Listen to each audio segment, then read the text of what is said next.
اعوذ باللہ من الشیطان الرجیم بسم اللہ الرحمن الرحیم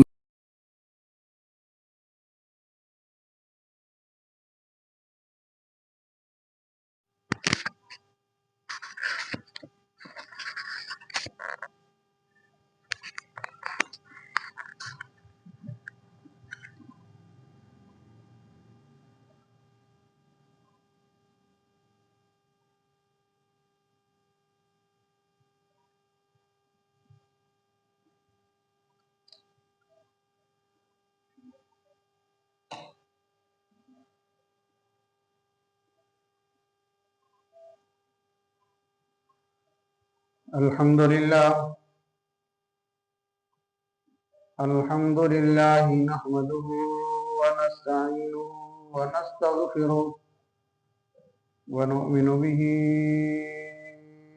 ونتوكل عليه ونعوذ بالله من شرور أنفسنا ومن سيئات أعمالنا من يهده الله فلا مضل له ومن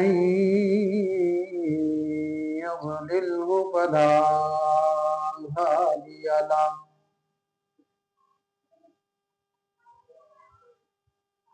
ونشهد أن لا إله إلا الله وحده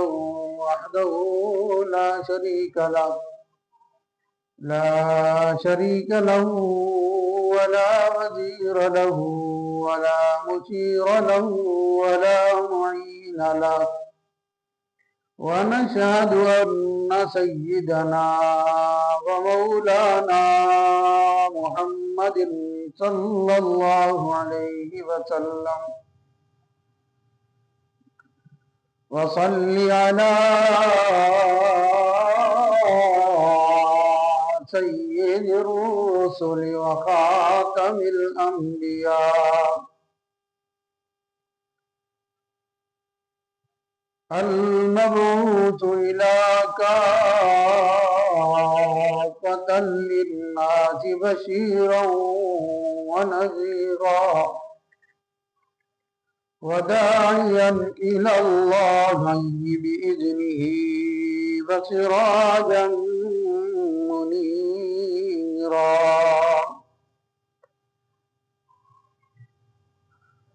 أما بعد فأعوذ بالله من الشيطان الرجيم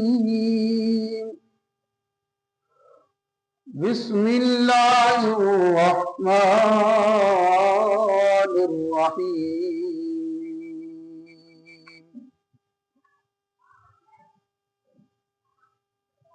شهر رمضان الذي أنزل فيه القرآن هدى للناس وبينات من الهدى والفرقان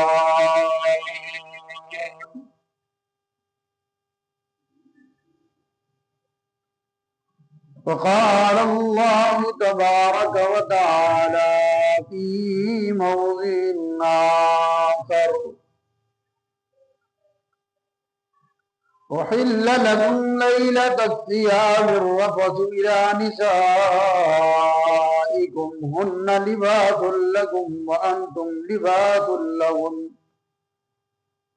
علم الله أنكم كنتم تختانون أنفسكم فتاب عليكم وعفى عنكم فالآن باشروهن وابتغوا ما كتب الله لكم وكلوا واشربوا حتى يتبين لكم الخيط الأبيض من الخيط الأسود من الفجر ثم أتموا الصيام إلى الليل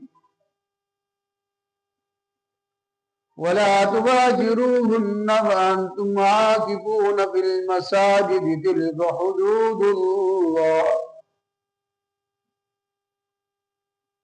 وقال النبي صلى الله عليه وسلم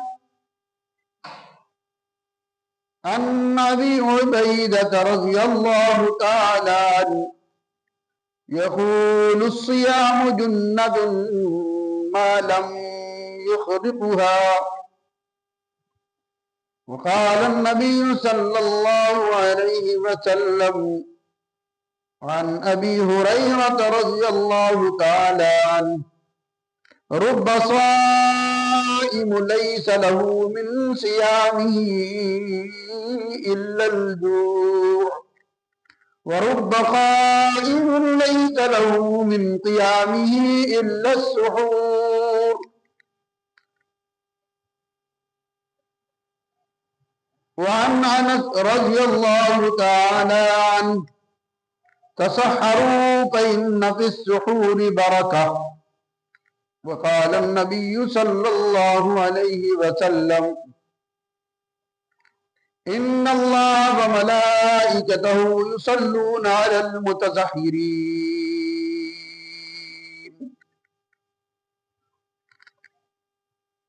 صدق الله وصدق رسوله النبي الأمي الكريم ونحن على ذلك لمن الشاهدين والشاكرين والحمد لله رب العالمين.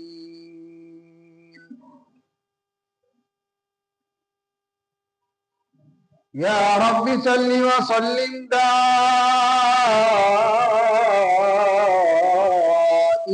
أبدا على حبيبك خير الخلق كلهم. بلغ المولى بكماله كشف الدجى بجماله حسنت جميع خصاله صلوا عليه وآله.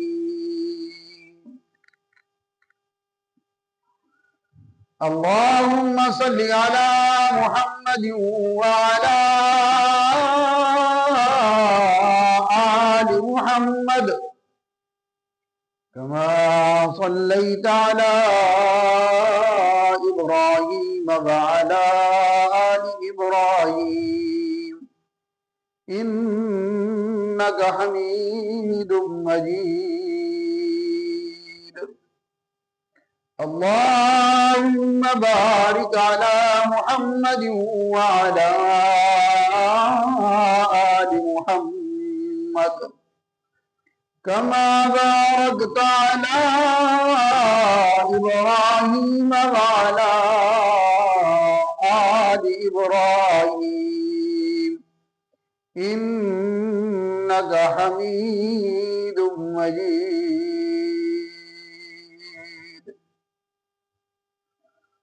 رب اشرح لي صدري ويسر لي أمري واحلل عقدة من لساني يفقهوا قولي. رب اشرح لي صدري ويسر لي أمري واحلل عقدة من لساني يفقهوا قولي. رب اشرح لي صدري ويسر لي أمري واحلل عقدة من لساني يفقهوا قولي. رب زدني علما رب زدني علما رب زدني علما.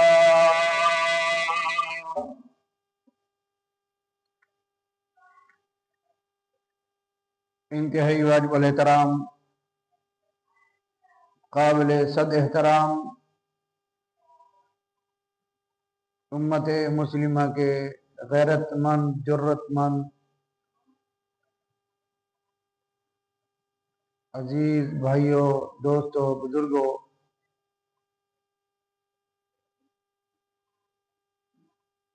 گر سن رہی ہوں گھروں کے اندر پردہ نشین عفت مآب اسلامی ماؤں بہنوں بیٹیوں، السلام علیکم ورحمۃ اللہ وبرکاتہ۔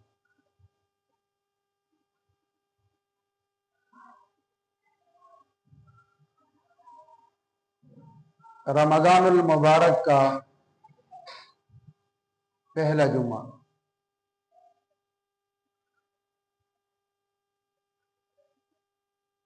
بڑا ہی مقدس، مطہر، شان والا، عظمت والا، برکتوں والا دن بھی اور مہینہ بھی۔ ایک ایک گھڑی، ایک ایک لمحہ اللہ کی رحمت اور برکتیں ہر وقت رسول اللہ صلی اللہ علیہ وسلم کی امت پر متوجہ ہے، نازل ہو رہی ہے۔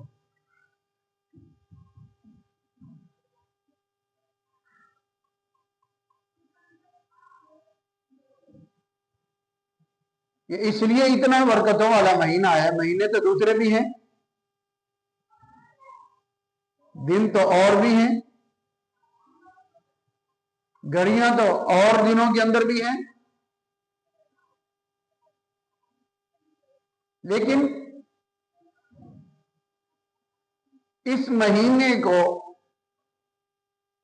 اتنی خصوصیت، اتنی اہمیت، اتنی افضلیت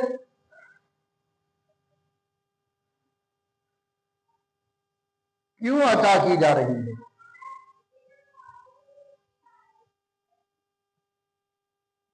اس کا جواب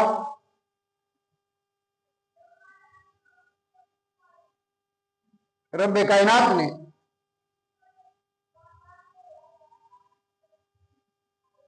قرآن مجید فرقان حمید کے اندر صاف واضح ارشاد فرما دیا ہے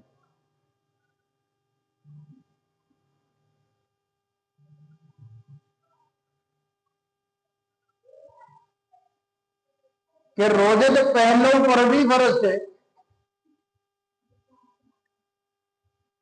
کتابیں تو پہلے لوگوں کے پاس بھی تھی،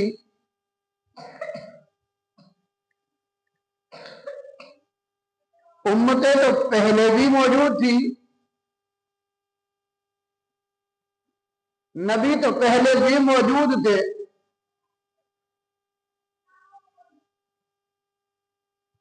پھر اتنی خصوصیت، اتنی افضلیت اس مہینے کو، اس کتاب کو، اس نبی کو اور اس امت کو کیوں دی جا رہی ہے؟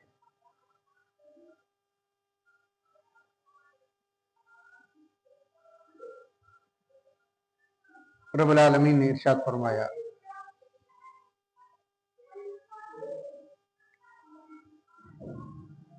شہر رمضان، یہ جو رمضان کا مہینہ ہے، انزل فیہ القرآن، ہم نے اس میں قرآن مجید کو اتارا ہے۔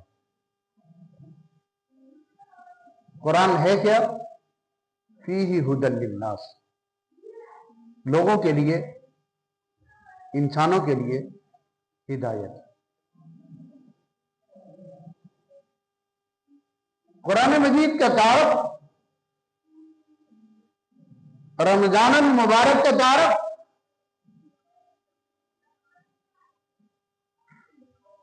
خود رب العالمین کی زبانی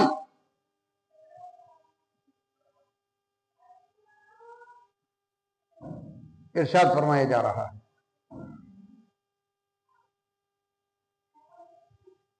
کہ وَأَنزَلَ الْفُرْقَانَ،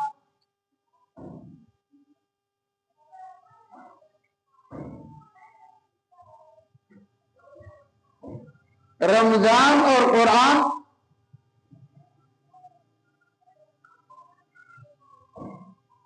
دو چیزوں کے اندر فرق کرتے ہیں۔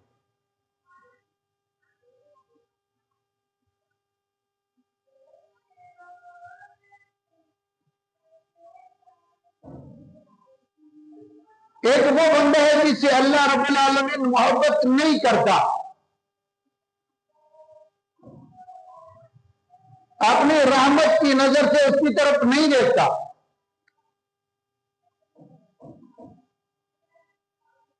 اس کو دنیاوی مسائل کے اندر الجھا کے رکھتا ہے. اور ایک وہ بندہ ہے جس پر اللہ خصوصی توجہ بھی فرماتا ہے، اس سے محبت بھی کرتا ہے. یہ فرق بیان کرتا ہے. دوسرا فرق،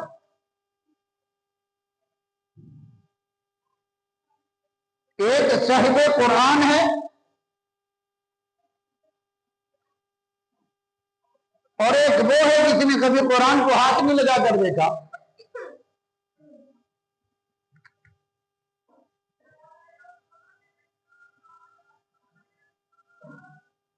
قرآن پڑھنے والا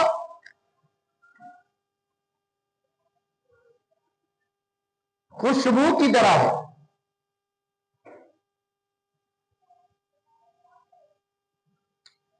رحمت دو عالم صلی اللہ علیہ وسلم نے ارشاد فرمایا کہ جس کے سینے کے اندر قرآن ہوتا ہے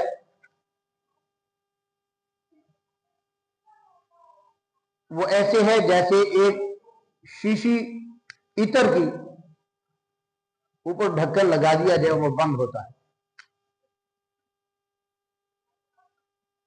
عطر کی شیشی کو جب تک ہم کھولیں گے نہیں اس کی خوشبو نہیں آئے گی. قرآن مجید کی والے کی مثال، سینے میں قرآن تو موجود ہے، جب تک پڑھے گا نہیں تو اس سے پتہ نہیں چلے گا یہ حافظ قرآن ہے یا غیر حافظ.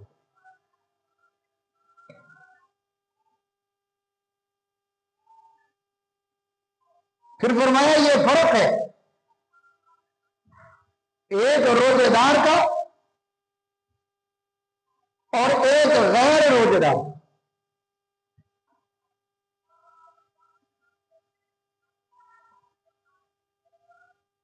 روکنا جا کے توڑے گا وہ.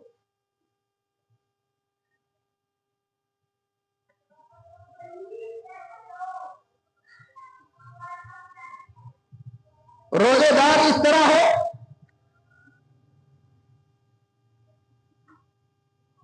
کہ وہ اللہ کا محبوب ہے.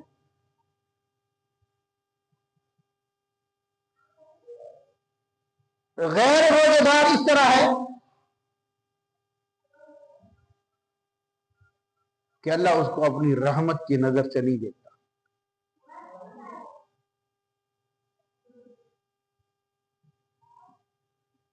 گویا کہ استطاعت موجود ہے، کوئی شرعی عذر لاحق نہیں ہے، پھر بھی وہ روزہ نہیں رکھتا. تو اس سے بڑا ملعون کون ہے، بد قسمت کون ہے، بدبخت کون ہے؟ اللہ نے فرمایا کہ یہ قرآن فرق کرتا ہے، بتلا رہا ہے بدبخت کون ہے اور اللہ کا محبوب کون ہے. پھر چوتھی چیز، پانچویں چیز یہ فرمائی وَأَنزَلَ الْفُرْقَانَ، یہ دن کا بتاتا ہے یہ دن ہے، یہ رات کا بتاتا ہے یہ رات ہے، یہ اسلام والوں کا بتاتا ہے یہ مسلمان ہے، یہ غیر مسلموں کے بارے میں بتاتا ہے یہ غیر مسلم ہے. تاریکی کی بھی خبر دے رہا ہے، روشنی کی بھی خبر دے رہا ہے، ظلمت کی بھی خبر دے رہا ہے، اجالے کی بھی خبر دے رہا ہے، خوشی کی بھی خبر دے رہا ہے اور غمی کی خبر بھی دے رہا ہے. جہنمیوں کا بھی بتا رہا ہے، جنتیوں کا بھی بتا رہا ہے، محبوب لوگوں کا بھی بتا رہا ہے، مبغوض لوگوں کے بارے میں بتلا رہا ہے. پتا چلا وَأَنزَلَ الْفُرْقَانَ، یہ قرآن ہے جو فرق کر کے بتلا رہا ہے کہ کن لوگوں میں تمہیں شمار ہونا چاہیے، تمہارا نام کن لوگوں میں لکھا جانا چاہیے. اس پر چند باتیں عرض کروں گا. خلا کے عالم میں ایک دستور قائم فرمایا.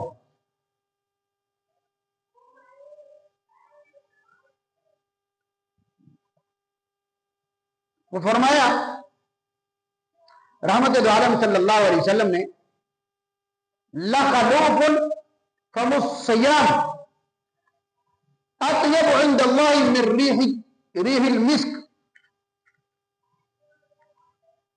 فرمایا کہ اللہ کے محبوب بندوں کی نشانی یہ ہے کہ جو روزہ رکھتے ہیں، روزہ رکھنے کے ساتھ ان کا جب معدہ خالی ہوتا ہے، اس معدہ خالی ہونے کی وجہ سے اس کے منہ سے سمیل آتی ہے، بدبو آتی ہے. میرے رب کو وہ بدبو اتنی پسند ہے، اتنی مجھ کو عنبر بھی رب کو پسند نہیں.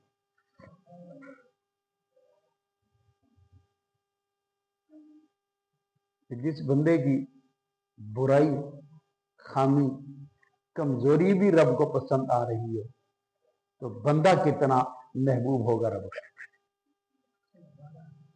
وہ رب کے کتنا قریب ہوگا. اس کی کیا شان اور عظمت بیان کی جا سکتی. اللہ کہتے ہیں ان اللہ و ملائکتہ یصلون علی المتطہرین، کہ لوگوں میں اللہ اور میرے فرشتے رحمت بھیجتے ہیں ان لوگوں پر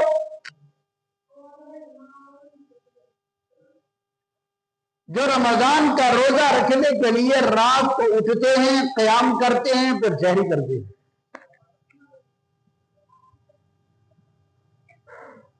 یہ الفاظ اللہ نے اپنے محبوب کے لیے قرآن میں ارشاد فرمائے. ان اللہ وملائکتہ یصلون علی النبی، یا فرمائے یصلون علی المتطہرین. فرماتے ہیں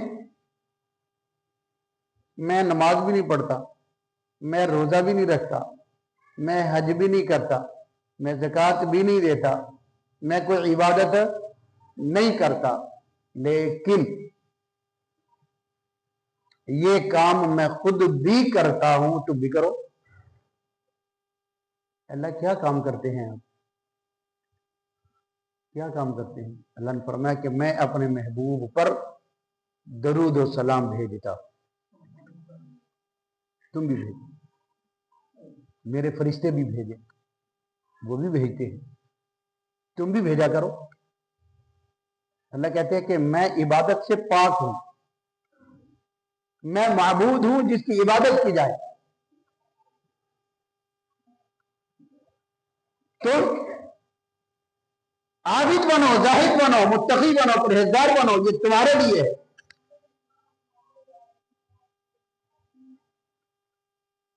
لیکن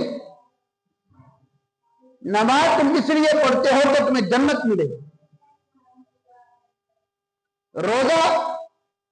روزے کے علاوہ زکوٰۃ تم دیتے ہو کہ تمہیں جنت ملے گی. حج کرتے ہو کہ تمہیں جنت ملے گی.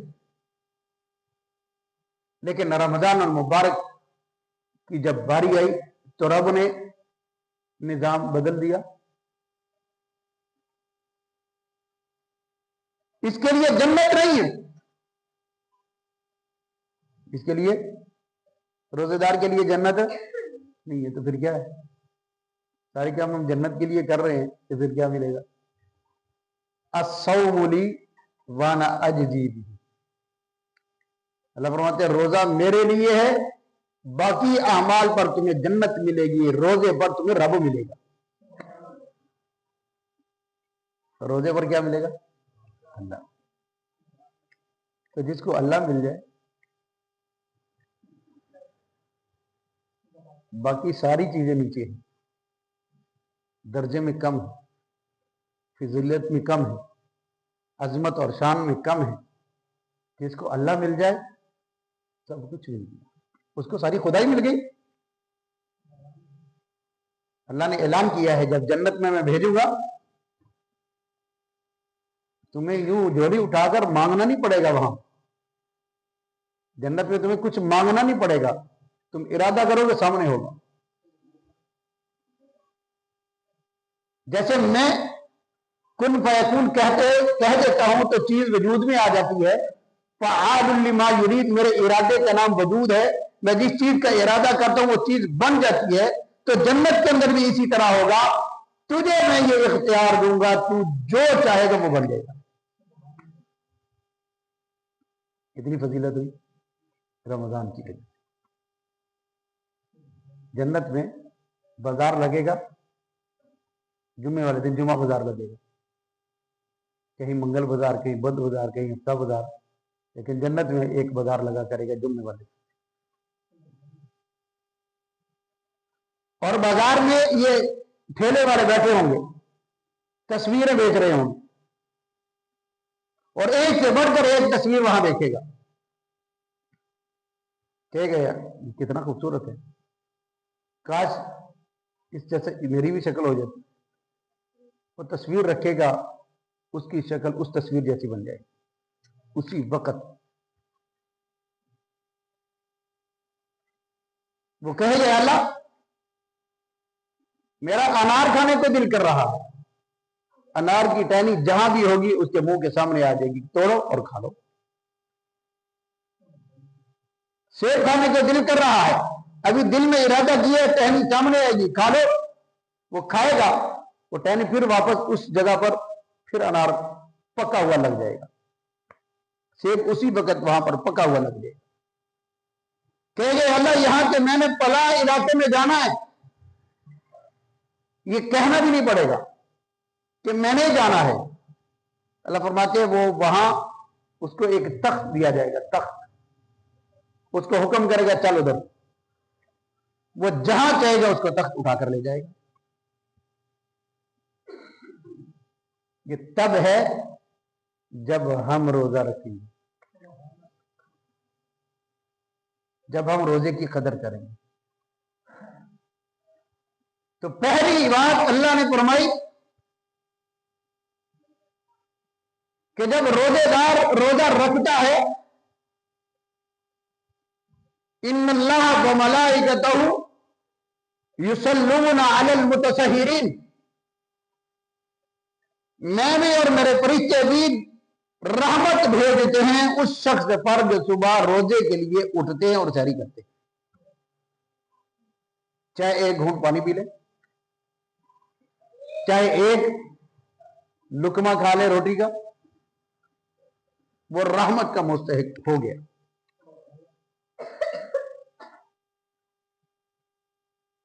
اللہ نے اعلان فرمایا ہے کہ جو روزہ رکھتا ہے، روزہ رکھنے کے بعد اللہ نے جنت کے اندر ایک ایسا دروازہ بنا دیا ہے جس کو باب الریان کہتے ہیں. وہ صرف روزے دار کے لیے.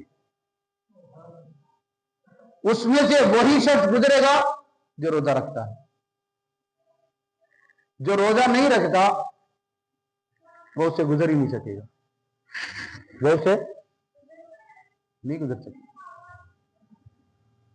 تو پتہ چلا کہ رب تو اتنا بڑا مہربان ہے، ہم خود ہی کہتے ہیں نو لفٹ، ہمیں تیری مہربانی کی ضرورت نہیں ہے. معاذ اللہ، استغفر اللہ. ہم تو اللہ کو یوں کہہ رہے ہیں کہ ہمیں ضرورت ہی نہیں ہے تیری رحمتوں کی، تیری برکتوں کی، تیری نوازشوں کی، ہمیں ضرورت ہی نہیں. معاذ اللہ ثم معاذ اللہ.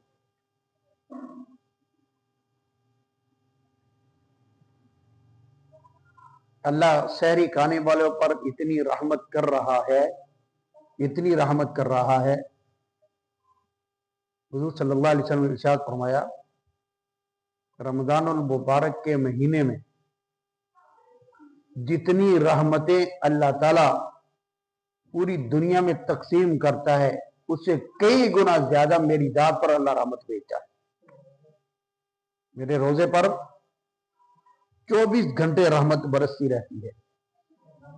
تو جو بندہ روزہ رکھتا ہے، روزہ رکھنے کے بعد وہ رحمت پوری امت کی طرف تقسیم کی جاتی ہے، جو اللہ اپنے محبوب پر رحمت بھیجتا ہے. اتنا بڑا منعم رب، اتنا بڑا محسن رب کہ جو ہمیں اتنی نوازشات کر رہا ہے،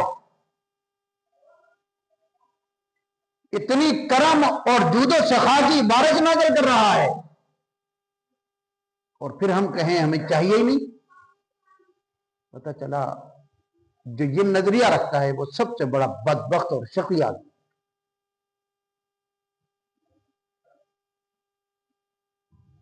وہ جنت میں تو کیا، وہ تو رب کی رحمت کا بھی مستحق نہیں، جس پر اللہ تعالیٰ ہر وقت لعنت بھیج رہا. تو اللہ رب العالمین نے ارشاد فرمایا، جناب رسول اللہ صلی اللہ علیہ وسلم نے ارشاد فرمایا،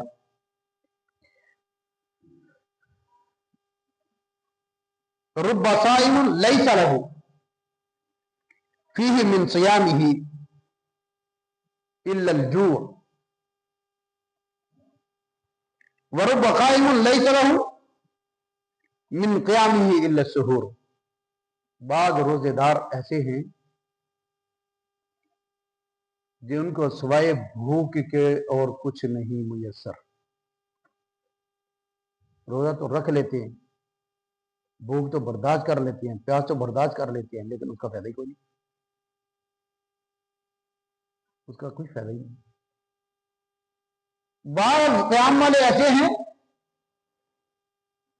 رات کو جاگ تو لیتے ہیں، تراویح تو پڑھ لیتے ہیں، تہجد تو پڑھ لیتے ہیں، سوائے رات کو جاگنے کے ان کے ہاتھ کچھ بھی نہیں آتا.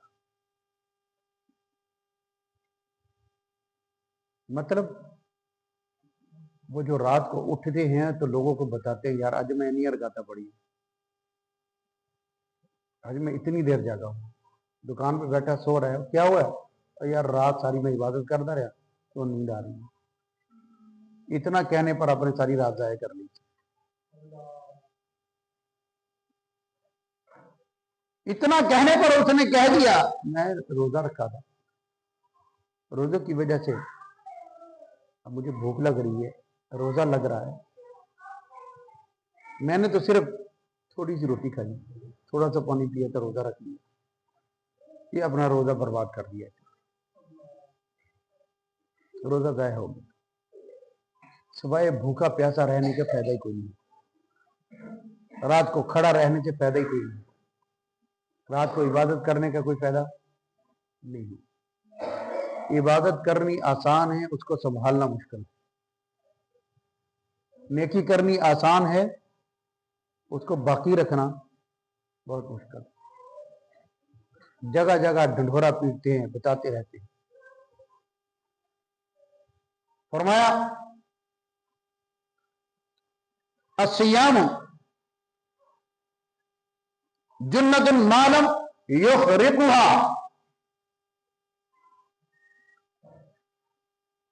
یہ روزہ جو ہے آپ کے پاس ڈھال ہے، شیطان کے وار کو وہ روکتی ہے. شیطان تمہارے اوپر حملہ کر رہا ہے اور یہ ڈھال بنا کر تم سامنے کر دیتے ہو اور اپنے آپ کو کہتے ہو، اپنے آپ کو، کسی دوسرے کو نہیں، اپنے آپ کو کہتے ہو یار میں روزے میں ہوں، غیبت سے بچوں، چغلی سے بچوں، دھوکے سے بچوں، جھوٹ سے بچوں، گالی گلوچ سے بچوں، گانا سننے سے بچوں، گانا سنانے سے بچوں، ہر گناہ سے بچوں. یہ روزہ انسان کو ان گناہوں سے روکتا ہے، یہ ڈھال کی طرح ہوتا ہے. یہ اس وقت تک ڈھال ہے معلوم یخری کو، جب تک اس ڈھال کو پھاڑ نہ ڈالے. روزے کی حالت میں سارے گناہ کرے تو ڈھال پھٹ گئی. اپنے نفس پر قابو کرنا انتہائی زبردست اور مشکل کام ہے، لیکن جس نے اس پر غلبہ پا لیا وہ باب الریان دروازے سے گزرنے کا مستحق ہو گیا. جس نے اپنے نفس پر قابو کر لیا وہ رب کا محبوب ترین بندہ بن گیا. اس روزے کی وجہ سے ایک تو پہلی بات تو یہ ہے کہ اللہ نے اس پر رحمت بھیجی ہے، اس وجہ سے کہ اس نے سحری کی تھی، اور دوسری یہ کہ اللہ تعالیٰ نے اس کے اوپر یہ نوازش کی ہے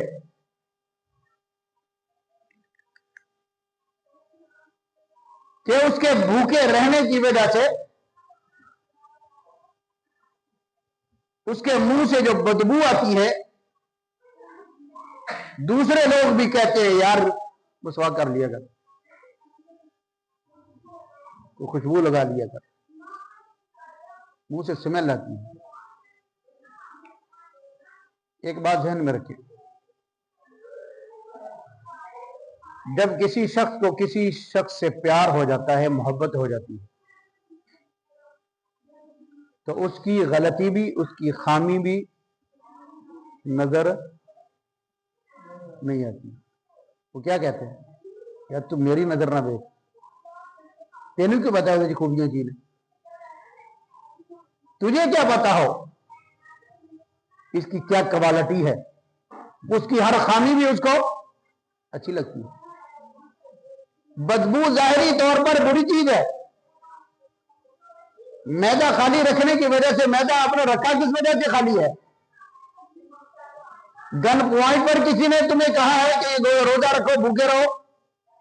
نہیں، تم اللہ کے حکم کو پورا کرنے کے لیے روزہ رکھتے ہو، اور پھر یہ روزہ رکھنے کی وجہ سے جو تمہارے میدے سے سمیل آتی ہے، دانتوں کی سمیل نہیں ہوتی، یہ میدے کی سمیل ہوتی ہے، اس سمیل کو رب تعالیٰ اعلان فرماتے ہیں یہ مجھے مشک و عنبر سے بھی زیادہ محبوب ہے۔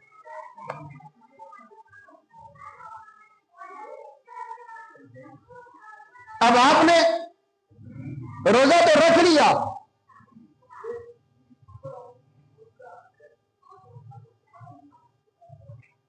اور روزہ اللہ کی طرف نسبت کی وجہ سے رکھا ہے۔ نسبت بڑی چیز ہوتی ہے۔ مثال کے طور پر ہم بازار جاتے ہیں، اپنے لیے سوٹ خریدا، اور دکاندار کو ہم نے یہ کہا یار سوٹ تو میں نے لے لیا کہ تھوڑا سا اضافی کپڑا دے دے مجھے۔ بھائی کیا کرنا ہے؟ وہ یار قرآن مجید کا غلاف بنانا ہے۔ وہ ویسے ہی کپڑا قرآن مجید کے غلاف کے لیے دے دیتا ہے، اس کے پیسے کہتا ہے نہیں یار میرے پاس بھی اضافی تھا، تم لے جاؤ مجھے بھی ثواب مل جائے گا۔ اب وہ دیکھنے میں کپڑا تو اضافی ہے، نہ اس کے کام کا نہ اس کے کام کا، جو ردی میں پڑا ہوا ہے اس کپڑے کو اس نے قرآن مجید کا غلاف بنا لیا۔ اب وہ کپڑا قرآن مجید کے اوپر چڑھ گیا، پہلے ردی میں پڑا ہوا تھا، اب روزانہ اس کی صفائی کرتا ہے، قرآن مجید کھولتا ہے، اس کو چومتا ہے، سینے سے لگاتا ہے، اگر وہ غلاف نیچے گر جائے تو اس کو اٹھا کر چومتا ہے، سینے سے لگاتا ہے، آنکھوں سے لگاتا ہے۔ لگاتے کہ نہیں لگاتے؟ بولو بھائی، قرآن مجید کا غلاف جب نیچے گر جائے تو کیا کرتے ہم؟ چومتے ہیں نا۔ کیوں؟ کہ اللہ کے کلام کے ساتھ قرآن مجید کا یہ غلاف ہے، یہ اس کا حصہ بن گیا، ہم اس کی بھی عظمت کو چار چاند لگاتے ہیں۔ تو میرا رب یوں کہتا ہے کہ جب تمہاری نسبت میرے ساتھ ہوگی، روزہ تم نے رکھ لیا، اب پہلے تو تم ردی میں پڑے ہوئے تھے، اب تم نے روزہ رکھ لیا، تم میرے محبوب بن گئے، اب میں تمہاری کوئی بھی غلطی نہیں سمجھوں گا، بلکہ تمہاری ہر ادا مجھے پیاری لگے۔ پہلی بات کہ ہماری سمیل جو ہوتی ہے اس کو اللہ محبوب بنا لیتے۔ دوسرا ارشاد فرمایا تستغفر لهم الحیطان،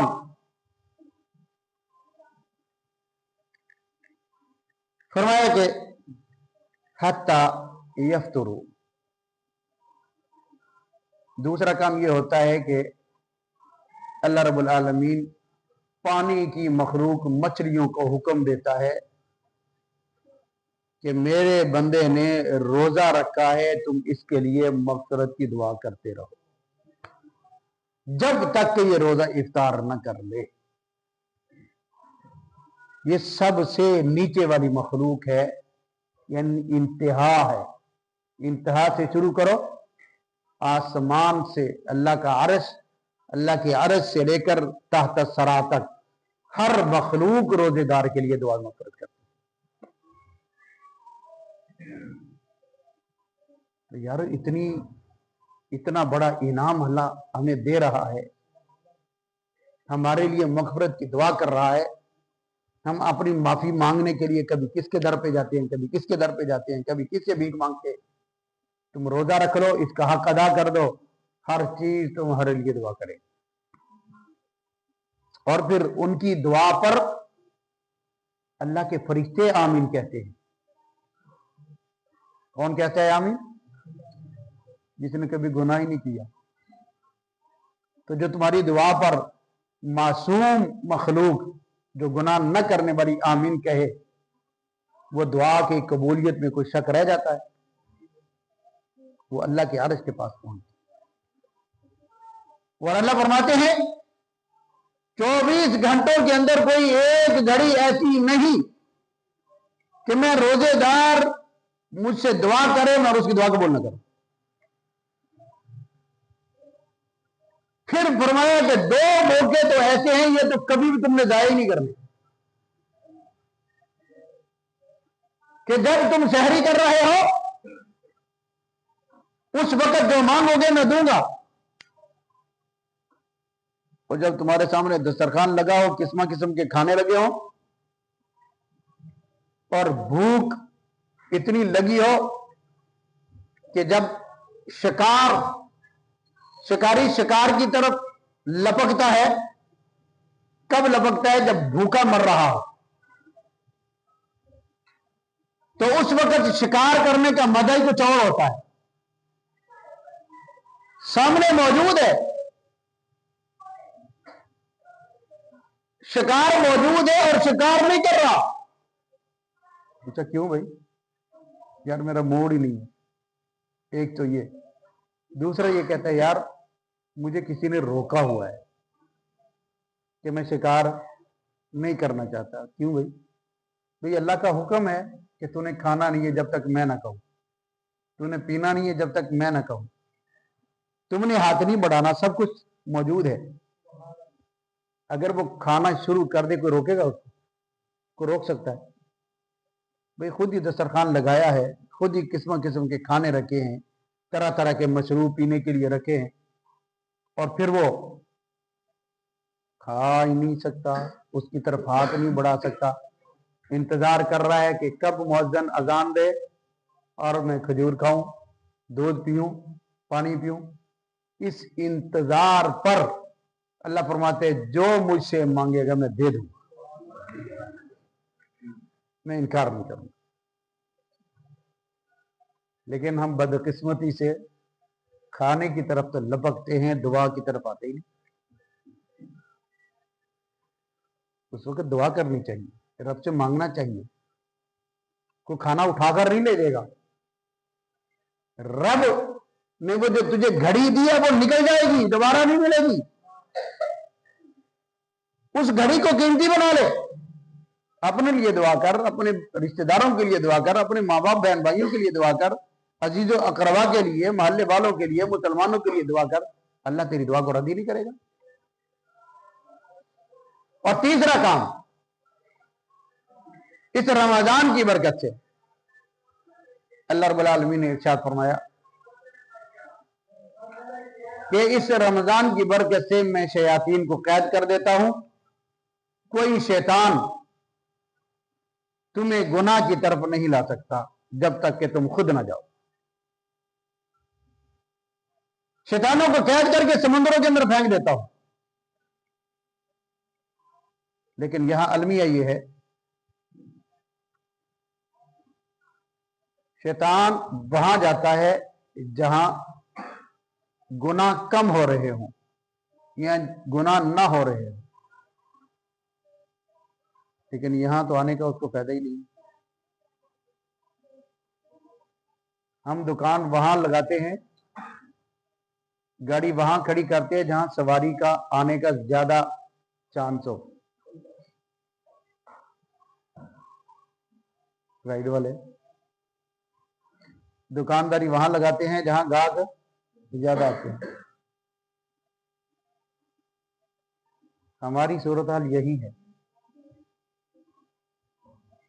شیطان کو یہاں آنے کی ضرورت تب ہو کہ ہم نے گناہ چھوڑ دیے ہو. شیطان کو آنے کی ضرورت ہی نہیں. شیطان کا کام ہم خود کر رہے ہیں, لڑا بھی رہے ہیں, چغلیاں بھی کیے جا رہے ہیں, غیبتیں بھی کیے جا رہے ہیں, جھوٹ بھی بولے جا رہے ہیں, ناپ تول میں کمی بھی کر رہے ہیں, روپے کی چیز 10 روپے میں بیچ رہے ہیں. ظلم نہیں ہے؟ زیادتی نہیں ہے؟ سٹاک ذخیرہ اندوزی کر کے مہنگی کر کے بیچتے ہیں, کیا یہ ظلم نہیں ہے؟ کس چیز کے ہم مسلمان ہیں؟ کس نام کے مسلمان ہیں؟ اللہ کہتے ہیں کہ میں نے اپنی رحمتوں کے خزانوں کے دروازے تمہارے لیے کھول دیے ہیں اور تم ترسا ترسا کر مجبور و مقہور لوگوں تک پہنچنے کا ذریعہ بنتے ہو. تھوڑا تھوڑا کر کے ان کو پہنچاتے ہو اور مہنگا کر کے وہ بیچارے نہ کھا سکتے نہ پی سکتے. رب رحمتوں کے دریا کی کیا موجیں چل رہی ہیں رحمتوں کی. ہم ان کو لینے کے لیے تیار ہی نہیں. اللہ رب العالمین نے تیسری چیز یہ ارشاد فرمائی کہ روزے دار کے لیے اللہ رب العالمین جنت کے دروازے کھول دیتا ہے, جہنم کے دروازے بند کر دیتا ہے. جہنم کو حکم ہوتا ہے کہ تو ٹھنڈی ہو جا, گرمی جوش جذبہ نہیں دکھانا, خاموش رہ, تجھے گرم ہونے کی اب ضرورت نہیں ہے. جنت کو اللہ کہتا ہے تو شاباش اپنے اندر خوبصورتی پیدا کر, مزین ہو جا. جنت پوچھتی ہے اللہ کیوں؟ اللہ فرماتے ہیں کہ میرے بندے نے صبح اٹھ کر سحری رکھی ہے اور غروب آفتاب تک نہ کچھ کھاتا ہے, نہ کچھ پیتا ہے, نہ جھوٹ بولتا ہے, نہ چغلی کرتا ہے, نہ غیبت کرتا ہے, نہ بدماشی کرتا ہے, نہ بد نظری کرتا ہے, نہ زنا کرتا ہے, نہ شراب پیتا ہے, نہ کچھ کرتا ہے, بلکہ ہر وقت اللہ اس کی زبان پر جاری رہتا ہے. قرآن مجید پڑھتا رہتا ہے, تلاوت کرتا رہتا ہے, ہر وقت اللہ کے حضور کھڑا رہتا ہے, اپنے گناہوں کی معافی مانگتا رہتا ہے. اللہ فرماتے ہیں کہ وہ تیرے اندر آنے والا ہے, اس کو کسی بھی جگہ پر تیرے حسن میں کمی نظر آ گئی تو تو جنت سے باہر نکل جائے گی, تجھے جنت میں جگہ نہیں ملے گی. وہ جنت اتنی خوبصورت اور اپنے اندر خوشبو مہکاتی ہے, یہ صرف اس شخص کے لیے ہے جو روزہ رکھتا ہے. پھر فرمایا کہ انسان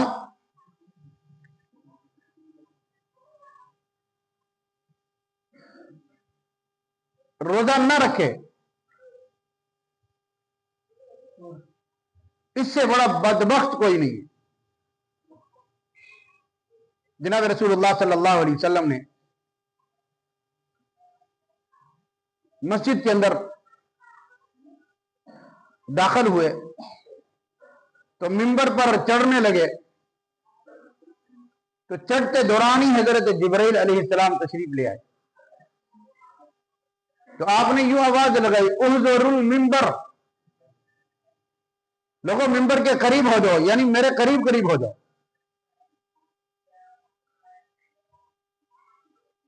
جبرائیل نے کہا یا رسول اللہ صلی اللہ علیہ وسلم میں بددعا کرنے لگا ہوں, آپ نے آمین کہنی ہے.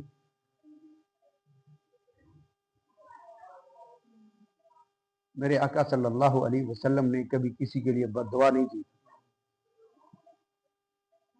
چند ایک موقعوں کی دعائیں موجود ہیں جہاں حضور نے بددعا بھی کی ہے,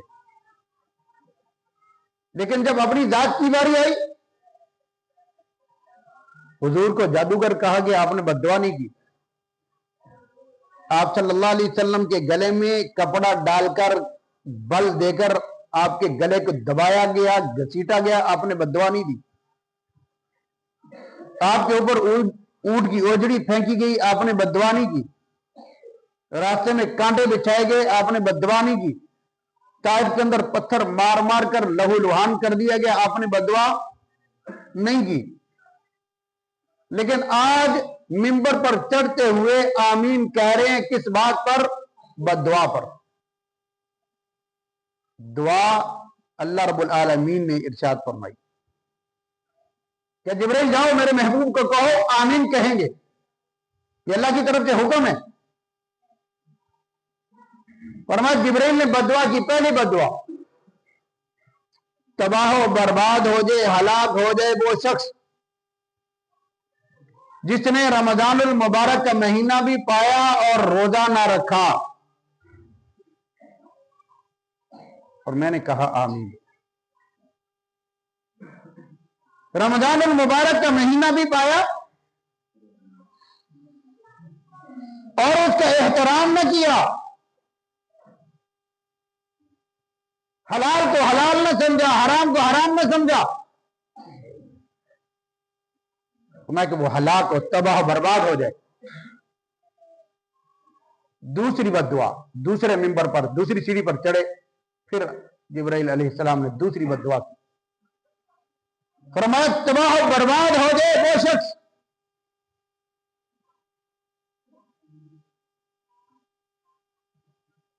جس کے سامنے آپ کا نام نامی اسم گرامی بولا جائے اور وہ درود پاک نہ پڑے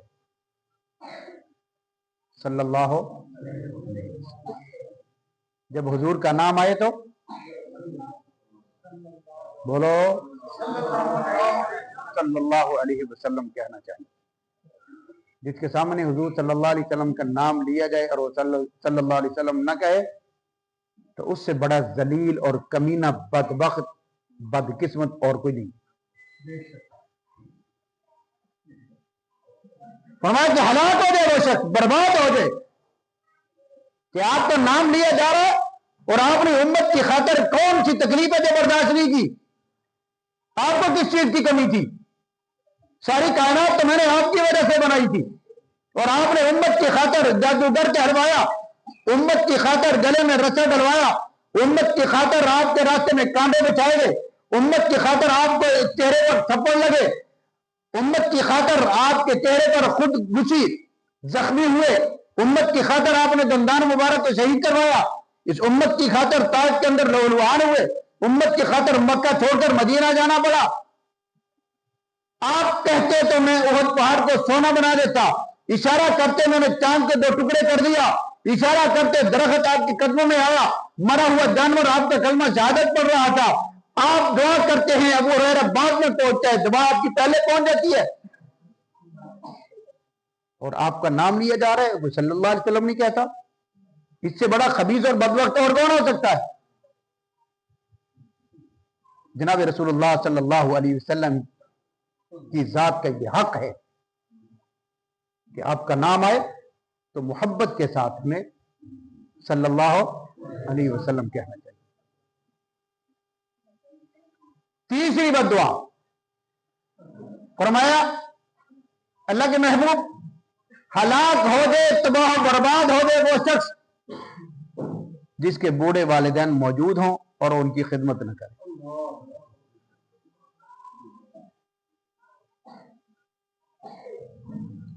یا دونوں میں سے ایک موجود ہو، ماں موجود ہو یا باپ موجود ہو اور اس کی وہ خدمت نہ کرے، خدمت کر کے اپنے اوپر جنت کو لازم نہ کرے۔ ہم نے 2 رویے بنا رکھے ہیں، باپ کے لیے اور ماں کے لیے اور۔ اولاد کے لیے ماں باپ کا مقام ایک جیسا ہے، ہم ماں کی شان بیان کرتے کرتے کرتے تھکتے نہیں، باپ کو پوچھتے نہیں بھائی کیوں اتنی خدمت کرتے ہو؟ جی حضور نے فرمایا ہے کہ ماں کے قدموں کے نیچے جنت ہے۔ ماں کے پاؤں چوم لینا یہ کافی نہیں ہے،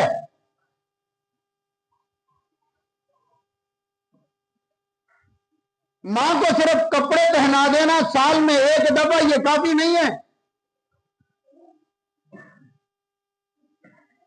ایک روٹی آدھی روٹی ماں کو دے دینا یہ کافی نہیں ہے۔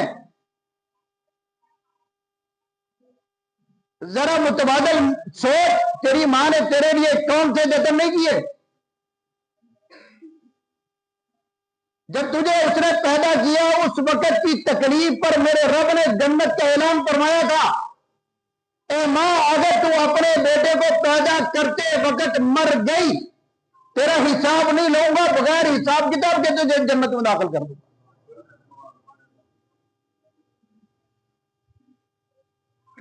ایک رات کی قیمت ہم ساری زندگی ادا نہیں کر سکتے۔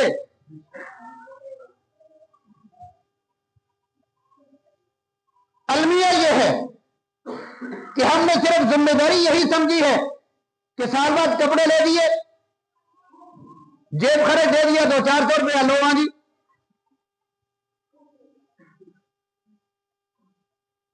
اللہ نے جہاں یہ کہا ہے کہ جنت ماں کے قدموں کے نیچے ہے، اور وہاں یہ بھی فرمایا ہے جنت میں جانے کے لیے دروازے سے گزر کر جانا ہوگا۔ جنت کے کتنے دروازے ہیں؟ بولو کتنے ہیں؟ 8 ہیں۔ تو دروازے کے بغیر جنت میں جا سکیں گے؟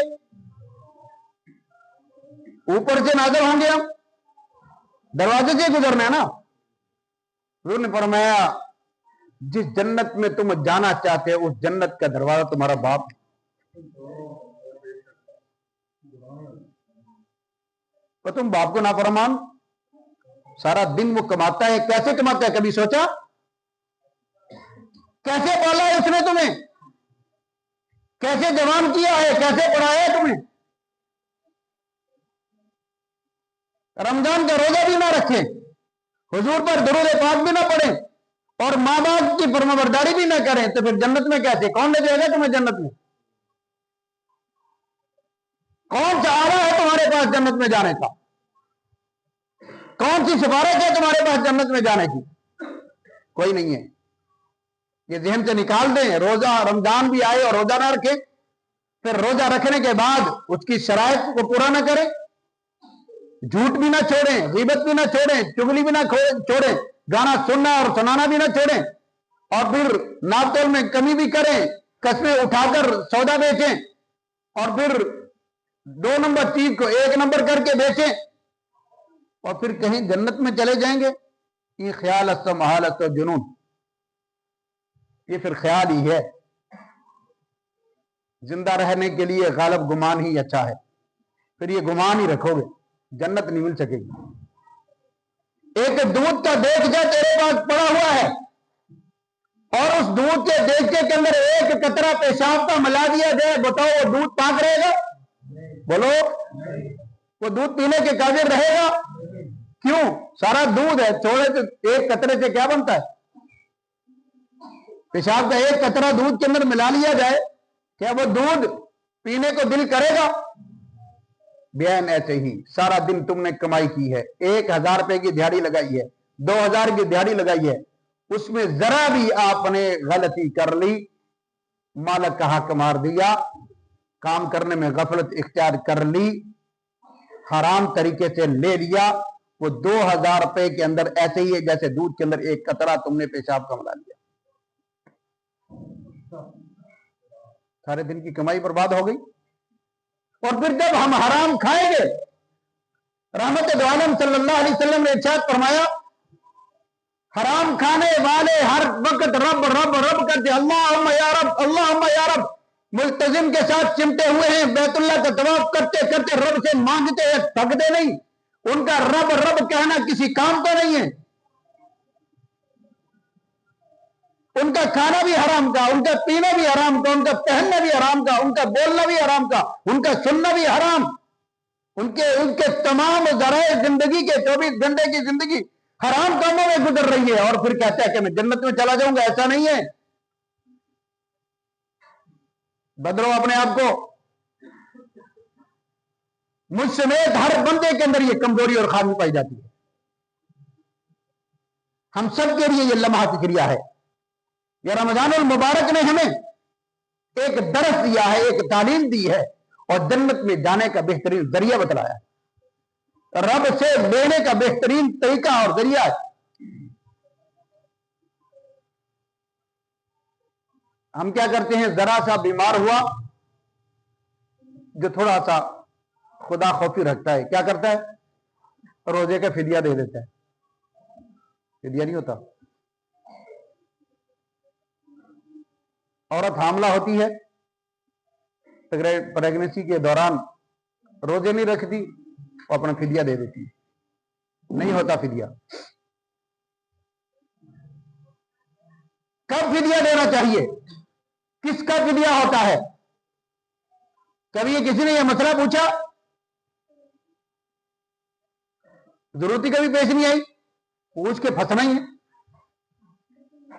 مولوی صاحب مسئلہ پوچھ لے تو پھر پھنس جاؤں گے, دینا ہی پڑے گا. اس واسطے سے پوچھ دے ہی نہیں.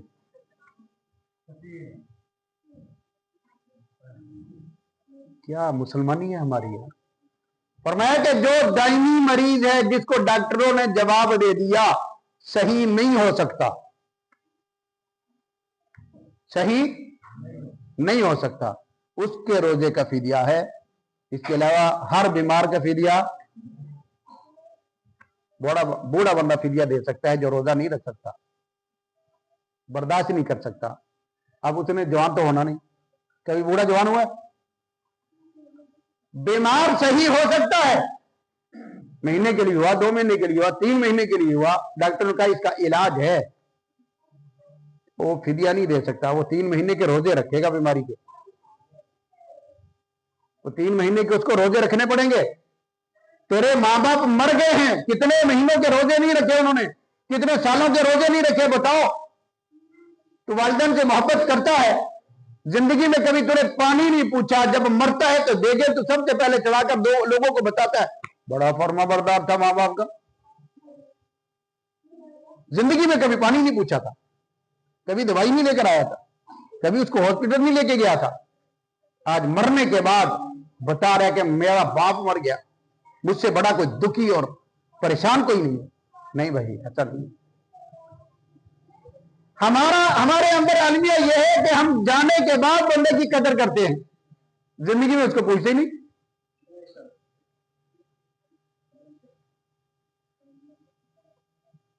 اور مرنے کے بعد قبروں پر کتبے لگانے کا فائدہ کیا, مجھے بتاؤ, سمجھاؤ تو صحیح. وہ سارا دن اپنے بیٹے کی طرف دیکھتا تھا کہ مجھے کوئی پانی پلا دے, مجھے کوئی روٹی کھلا دے, مجھے کوئی دبا دے, میرے کوئی خیال کر لے. سارا دن انتظار کرتا, رات جاگ کر گزارتا کہ شاید ابھی میرا بیٹا آ جائے, ابھی مجھے پوچھ لے آ کے. لیکن وہ ایسے ہی بیچارہ سو جاتا. جب مر گیا تو نے کتبہ لگا دیا. بچھڑا تو کچھ اس ادا سے کہ رت ہی بدل گئی. ایک ہی شخص نے سارے شہر کو ویران کر دیا. پھر یہ شعر لکھا دیتے ہیں. کیا فائدہ ہے یار؟ تو زندگی میں ان کا خیال کرو, ماں باپ کا خیال کرو. رمضان کی برکت یہی ہے کہ ماں باپ کا خیال کرو. میں بات غلط کر رہا ہوں, صحیح کر رہا ہوں؟ سارے بولو بھائی, صحیح کر رہا ہوں. کمزوری ہے نا ہمارے اندر. ماں باپ کا خیال کرو, رمضان کا خیال کرو, اپنی آپ کی, اپنے والدین کی, اپنی عزیز و اقارب کی بخشش کے لیے رات کو اٹھ کے رب سے مانگو. 11 مہینے نافرمانی کر لی, بڑی ہوگی, 1 مہینہ تو رب کو دے دو. سارا دن بدماشی کرتے ہو, ایک رات کو رب کے دربار میں کھڑے ہو جاؤ, یا اللہ سارا دن گناہ کیے, اب مجھے معاف کر دے. میرے رب کو روٹا ہوا نہیں پاؤ گے. رب کہے گا آ گیا, چل معاف کر دیں. سفارش کی ضرورت نہیں. اللہ تعالیٰ سے دعا ہے کہ اللہ تعالیٰ ہم سب کو جو میں نے کہا گیا ہے اس پر عمل کی توفیق نصیب فرمائے, اور جو کمی کوتاہی رہ گئی اللہ اس کو معاف فرما دے. وآخر دعوانا ان الحمدللہ رب العالمین.